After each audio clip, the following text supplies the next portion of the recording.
MonteCristo, the well-known League of Legends color commentator who famously does OGN/LCK and had appeared at the Season 3, Season 4 and Season 5 Worlds, as well as MSI and All-Stars, did not work the Season 6 World Championship. And this fact is well known, but it has quite often been misrepresented or misunderstood or poorly contextualized, to the extent that many people seem to not really understand the circumstances surrounding it and what the implications are for the rest of the scene. So one of the areas in which it has been heavily misrepresented is that the reason he didn't work at Season 6 Worlds is because of a battle between him and Riot Games. And obviously, earlier in the year, he'd had a dispute with Riot Games over the amount that they'd offered him to work MSI, which is the Mid-Season Invitational, which is basically the second big major that Riot runs, where the best team from each of the major 5 regions and a wildcard team plays in a tournament to decide the best. That was the one won by SK Telecom over CLG in the final.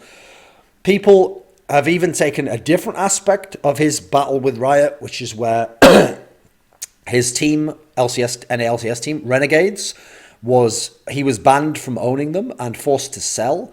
And so people bring that in. First of all, they either think him versus Riot is the reason he wasn't brought up, as in his not accepting their offer for MSI, or they bring in the fact that because he was banned from ownership and forced to sell Renegades, that is something to do with the battle between him and Riot and why he wasn't hired for Worlds, and that he is somehow biased as a result of that.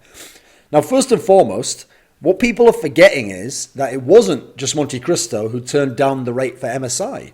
MonteCristo, Doa, his casting partner, the guy who does the play-by-play, and Papa Smithy, who also now does casting in LCK and famously before that did LPL, all three of them declined to work at MSI for this very reason. If you remember, they came out with a joint statement, all three of them. And what they said was not that they did not want, we don't want to work at the MSI. We declined the offer to work at MSI. They declined the amount offered to them. They wanted to negotiate for a higher amount. Riot would not negotiate for a higher amount.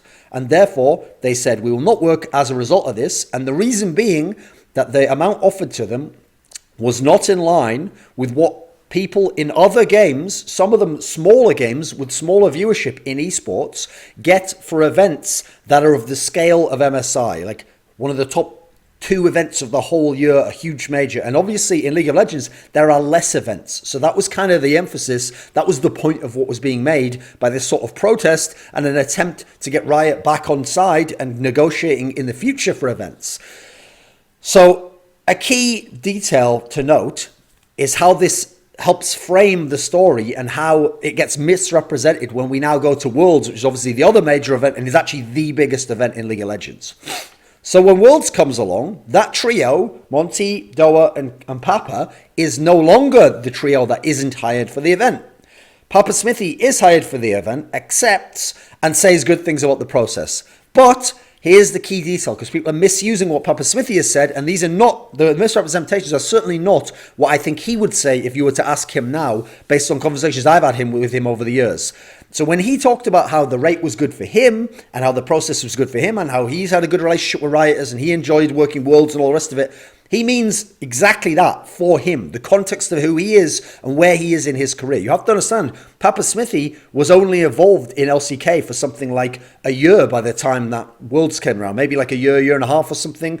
And he's someone where he hadn't had such a long career. He didn't have the same name value, brand value. He hadn't worked so many events and been paid for other internationals. He'd never done a Worlds before. He wasn't in a position where he was the number one marquee name or one of the number one marquee names outside of Riot and able to leverage more money or to demand more, or if you were to put him in the context of other casters from other games and their huge event, he was not a number one choice in the same way that Monte would be, as they would be in those games, and therefore the rate could be different for him. First of all, he might just want to work the event and be willing to accept less. He might not be in a position in his career where he's necessarily trying to leverage the amount that he thinks he's worth, he might just literally be willing to do the event for less. Also, it might be more money than he has gotten in the past. Therefore, for him, it is an increase. Whereas for the others, it's either staying at the same or they're seeing the rest of the industry move past and they're saying, why aren't we moving up with that? Why aren't we rising with the water level of the industry standards? So the context of Papa accepting is very different. I notice that's already being used as a way to kind of bash Monte and be like, see, he was greedy. It was fine for Papa. Papa said the rate was fine. No, he said it was fine for him.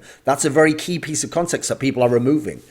MonteCristo did not turn down the opportunity to work at Worlds. He was not offered this work. He just was not asked at all. So that leaves one person remaining. And this is a key element that people do not reference, okay? Which is that Doa had a wedding. So we can't actually know whether or not Doa would have chosen to work at Worlds in this scenario had he not had his wedding in place. We don't know whether he would have accepted. That's actually never been publicly discussed to my knowledge. He's never said, I would have done it, but I had my wedding. He just said, I had a wedding, I can't do it. And so it's made it look, people forget, well, Papa, I thought it was fine. Doa just had his wedding. So it's just all on Monte at that point in time. You absolutely cannot know that Monte and Doa would not have both turned it down for the same reason at this point in time. I mean, remember, they are aligned and they are already working together in Overwatch on multiple tournaments, and they have been to the big tournament this year for Overwatch, which was BlizzCon, together to cast it. So all doesn't really add up, does it? Then you've got this scenario, and by the way, as a result, I would speculate he wasn't going to work at Worlds if he hadn't been getting married. Now, people try to tie those two issues of the others together and paint it that Monte is the unreasonable and who's against Riot. Despite the fact they've already shown you multiple instances of where the other people wouldn't have worked there or didn't in the past. I mean, what are Monte, Doa and Papa unreasonable people who are biased against Riot because they wouldn't do MSI? No. As far as I know, they have a fine relationship with Riot. They have no issues whatsoever. But they agreed on that particular issue and they understood that there is strength in numbers and that this was a way to make a point that wouldn't actually just be about one person making a point and sitting back and letting that one person make a point. So this is one of the issues, is that Monte, again, another area that's misrepresented is that because he didn't get Worlds and because of his issue with the ban from Renegades, now he's been driven out and he had, maybe he was dipping a foot in to test the waters of Overwatch, but he's been driven out now and now he has to say Overwatch is better and he has to love Overwatch. He has to do also, which by the way, hasn't done any of those things. But actually, this is absolute nonsense. I can tell you that MonteCristo already had his jobs lined up with Overwatch, already had contracts into negotiation and in process, already had a plan laid out that would have transitioned him into Overwatch. Now, whether that meant still doing some League of Legends is another matter, but he already had that plan in place before he was banned from Renegades, banned from owning Renegades, before they didn't offer him Worlds. All these things, the chronology is totally off because unfortunately, people in the public don't have information. And whenever people in the public don't have information, they fill that vacuum rather than just saying, I don't know. I mean, I can't really know. They fill that vacuum with projections from themselves. They speculate what they think about the other person. They insert that in there. They put that and then they think about that. So that becomes a fact that they then refer back into. And then they nearly always put in stuff like, well, I think that guy's arrogant. So he probably did it because this. Oftentimes the speculation isn't even like, well, here's 3 facts and there isn't a connection, so I'll speculate the connection. They'll literally just say stuff like, well, I think that guy's an asshole. So what he probably did was annoyed them and then it all comes from them. I mean, ironically, if you listen to the way they talk, you can see that, but they're blind to this aspect of the process, to the feedback that they're creating in that terms of a loop. There's also the issue that if they had offered a reasonable amount for Worlds and it hadn't have clashed with something like BlizzCon, then yes, Monte would have transitioned over Overwatch and done all that stuff, but he probably would have done this as well. It was never a war from his perspective in that sense.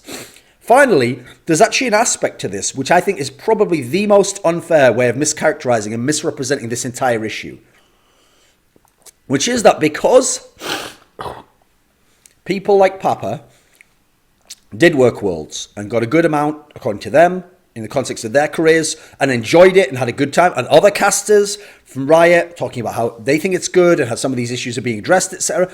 People say, see, you didn't need to complain about it in the end anyway. It all worked out as it is. Monte was just unnecessarily complaining, being a diva, being arrogant, being very entitled, What they don't understand is the actions that MonteCristo and at the time the others took back in MSI, and then this issue with speaking out about worlds and about caster payments, etc., will literally not benefit MonteCristo. He is gone, he's in Overwatch, and he might do some League of Legends stuff still, but the days of the big worlds type things appear to be over. They will not benefit him in any way, and yet people are saying, oh, he's selfish and arrogant, he wants it all from just about him and what his opinions, and yet the irony is, it won't benefit him, but it will absolutely positively affect other people, including others who did not stand with him on any of these issues, and get them more money, more opportunities, open up more things, and raise the industry standard pay rates for those people next year and then the following years. This is already something that's in motion behind the scenes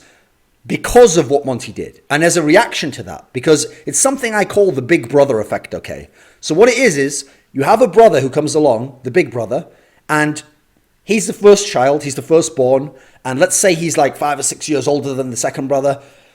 He's the parents, they're brand new parents, they've never had a kid before, so they make all their mistakes with the big brother, They have to, the big brother, as a young kid, complains about things or gets upset at something, and they don't know how to react to it, and maybe they're too harsh with him, or maybe they're too light on him, and then later on when he becomes an adolescent, it's throwing them off for a loop, like, oh, all these hormones, what am I supposed to do here, what am I supposed to do there? And the point of the big brother effect is, the little brother doesn't know it, but he gets to benefit from every mistake and lesson that the parents went through with the older brother, that they then learn something from, or have some experience with, and then deal with the little brother in a better manner, in maybe a lighter manner or a more open manner, or understanding him better, or giving him some room and knowing when to put some restrictions in place. So the little brother won't know it, but he might have a much better life entirely because of the big brother. Now, you understand the principle we're talking about here, the mechanism at work. If the little brother had been an only child, he would have actually had the same experience as the older brother. He would have had all those things because the parents would not have been through those experiences with the bigger brother. Now, the bigger brother doesn't get to benefit from any of that, most likely. Most likely in his lifetime, in this analogy, he doesn't get to, the metaphor actually, he doesn't get to experience the benefits of that. It all goes to the little brother. So in that scenario, if you told the bigger brother, let's see, you shouldn't have acted out and had all this, but your parents were totally reasonable people. Well, they weren't. They weren't in any way. They learned it for this. And so in this particular scenario, Monte, being the troublesome bigger brother, or the one that was harder to deal with, or the one who wasn't just going to accept what they said and their authority, and he challenged it in some ways, has now created a scenario where things will be much better for the little brothers, the other casters in League of Legends. And so in this particular sense, what it means is that some of those other casters will never have to have disputes with Riot. Riot will pay them more and will agree to more things and won't allow a scenario where there's a public thing where a big tier 1 name comes out and says, I'm not going to work at these conditions, this isn't acceptable. They will be much more willing to give ground in that particular sense. And yes, the ambience, the circumstances of the fact that the others won't have been banned from owning a team and won't have had these public disputes will certainly help Riot themselves not feel as though we don't want to work with this person. But those people will directly benefit from that. And so it is entirely unreasonable and factually inaccurate to suggest this scenario where Monte was the only one who did all this. He did it all because of his bias. It was just because of the war over renegades. And, he's done it all, and what? For naught. Because Riot will improve anyway. Riot was always going to get better. Absolutely not the case. And that's generally a kind of attitude that actually damages the scene when people think that way and talk out about those who are actually trying to do better things, yes, for themselves, because I don't think altruism personally exists, and then also for the world as a wider general topic. And that's an area where whatever you may think about MonteCristo's personality, I don't know why you'd have a huge opinion when you don't really know the person. Whatever you may think about it, you cannot deny this effect that will happen and will improve the life for many of your favorite casters, no matter where they may work in League of Legends.